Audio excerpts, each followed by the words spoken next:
आपने कहा जजेस को स्कैंडलाइज किया जाता है सोशल मीडिया पे, माजरत के साथ सोशल मीडिया पे नहीं। स्कैंडलाइज करना वो होता है जो जस्टिस काजी फाइज ईसा के साथ किया गया। इतना घटिया, बदबूदार, फ्रिवलेस रेफरेंस लाया गया और वो जो बंदर लाया पिंडी के दुगडगी पे नाचने वाला फरोग नसीम, वो अभी भी बातें करता फिर रहा बाहर खड़ा होके। उसमें गैरत नहीं है। कब सुप्रीम कोर्ट का एक फैसला आ गया है जिसमें उस रेफरेंस को और रेफरेंस लाने वालों को उनकी औकात बताई गई है, उस रेफरेंस को सपोर्ट करने वालों की भी अहलियत उसमें पता चलती है। तो स्कैंडलाइज करना वो होता है। उसके ऊपर क्या अदलिया ने किया, हम ये देखना चाहेंगे। अदलिया सोशल मीडिया पे चंद एक लोगों के गुफ्तगू करने से मोअज़्ज़ज़ जज साहिबान नहीं कमज़ोर होते। आप बाइख्तियार लोग हैं, इख्तियार इस्तेमाल करना है उनके खिलाफ इस्तेमाल कीजिए जो अदलिया और आइन और एग्जेक्टिव की स्पेस को इनक्रोच कर रहे हैं, पिछले 3-4 साल से इनक्रोच कर रहे हैं। आप बताइए उनके खिलाफ क्या किया पाकिस्तान की मोअज़्ज़ज़ अदलिया ने। हम तो समझते हैं कि मोअज़्ज़ज़ अदलिया का रोल हमें हमारे आइन का बुनियादी हक, आइन में दिया गया बुनियादी हक, हमारा इजहार आज़ादी इजहार राय, उसकी प्रोटेक्शन का काम ये अदलिया करेगी, बजाय इसके कि हमें बताएगी कि आपकी लिमिट्स ये हैं, अदरवाइज हम इससे पहले कुछ करें कि पाकिस्तान बार कौंसिल कोई एक्शन ले ले। जनाबे वाला, ये तो वही सोच है मोअज़्ज़ज़ चीफ जस्टिस साहब जो हमारी मिलिट्री इस्टेब्लिशमेंट पिछले कई सालों से दे रही है और उसकी बुनियाद पे वो हम सबको दबाए जा रही है 5th जनरेशन वार का नाम लेके।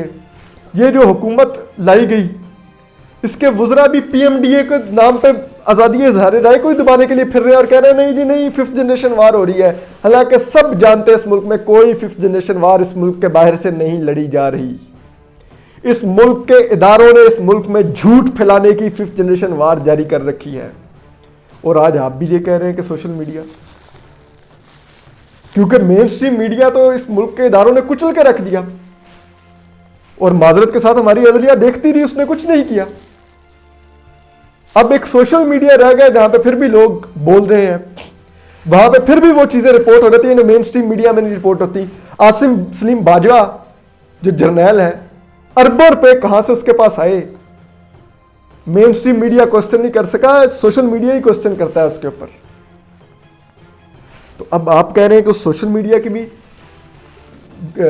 गर्दन दबा दी जाए, ये रीजन देके कि जजेस को स्कैंडलाइज किया जा रहा है। कोई स्कैंडलाइज नहीं किया जा रहा।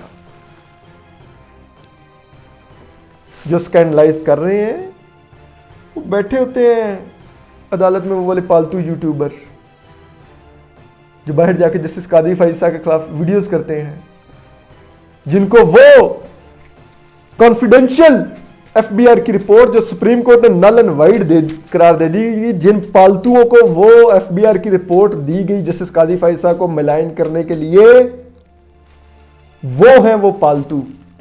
लेकिन उनके खिलाफ कभी कभी कोई फैसला नहीं आएगा, हमें मालूम है। हाँ, हम लोगों के खिलाफ जरूर FIA एक्टिव होगी जो सहाफी हैं। अगर अदालत ने अपनी इंडिपेंडेंस दिखानी है, अगर चाहती है कि मोअज़्ज़ज़ जज साहिबान इंसाफ देते नजर आए, तो दिन दिहाड़े मतीउल्लाह जान अगवा हुआ है इधर से। आप CCTV फुटेज भी मौजूद है, उसमें लोग भी मौजूद हैं जो उठा रहे हैं, मतीउल्लाह जान को अगवा कर रहे हैं, और वो आ रहे भी लाल मस्जिद वाली साइड से हैं जो कि उस दिन बंद थी और पुलिस ने बंद रखी थी। पुलिस ने किसके लिए वो रास्ता खोला कि वो जाके मतीउल्लाह जान को अगवा करें? क्यों सेफ सिटी कैमरा में रिकॉर्ड नहीं आया? मोअज़्ज़ज़ चीफ जस्टिस साहब ये देखिए, अबसार आलम को किसने गोली मारी ये बताइए, ये पूछिए पुलिस से। आप बताइए ये FIA क्यों सहाफियों के खिलाफ प्रॉक्सी पिटिशनर खड़े होते हैं, मेरी इज्जत उछाल दी, मेरा फलान कर दिया, वो कर दिया, और उनके पीछे फिर इदारे लग के वो केसेस दर्ज करवाते हैं। ये कौन करता है? इस सारे के पीछे कौन है? पीका के इस्तेमाल के पीछे मोअज़्ज़ज़ चीफ जस्टिस साहब आप ये देखिए। वो शफीक एडवोकेट इधर ही रहता था, आपका वकील था, सोशल मीडिया पर आवाज़ उठाता था, कितनी दफ़ा उठाया गया, मारा पीटा गया, उसका रिज्क हराम कर दिया गया, उसका जीना हराम कर दिया गया पाकिस्तान में। कौन था ये सब कुछ करवा रहा? इसको देखिए। आप बताइए कामरान यूसुफ को किसने दिन दिहाड़े अगवा किया था और फिर बाद में छोड़ा था? आप बताइए कराची से वारिस रजा को किसने अगवा किया? आप बताइए इमरान शफकत और आमिर मीर पर किसने पीका का झूठा एफआईआर कटवा के उनको अगवा करवाया? आप बताइए हामिद मीर को आज 8 माह हो गए हैं, 9वां माह चल रहा है, किसने ऑफ एयर करवाया हुआ है? बताइए मोअज़्ज़ज़ चीफ जस्टिस साहब, इन चीज़ों को देखिए। ये है बुनियादी फंडामेंटल राइट्स की खिलाफ वर्जियाँ और ब्लेटेंट खिलाफ वर्जियाँ जिनके ऊपर पाकिस्तान की अदलिया खामोश है। इस सुप्रीम कोर्ट में कुछ लोग पिटीशन लेकर गए, उसमें भी अब यह तय किया जा रहा है कि आज़ादी इज़हार राय की हदूदों क़यूद क्या होंगी। बचाने जान गए थे हम, बताया ये जा रहा है आपकी हम आज़ादी इज़हार राय तय करेंगे। क्या बात है। YouTube पर गुगली टीवी देखने के लिए youtube.com की सर्च बार में गुगली टीवी टाइप करें। गुगली टीवी के पेज पर सुर्ख रंग के सब्सक्रिप्शन वाले बटन पर क्लिक करना ना भूलिए। YouTube पर अपलोड होने वाली वीडियो से बाखबर रहने के लिए बेल आइकॉन पर क्लिक कीजिए। आपको हर नई आने वाली वीडियो के बारे में नोटिफिकेशन मौसूल हो जाएगा।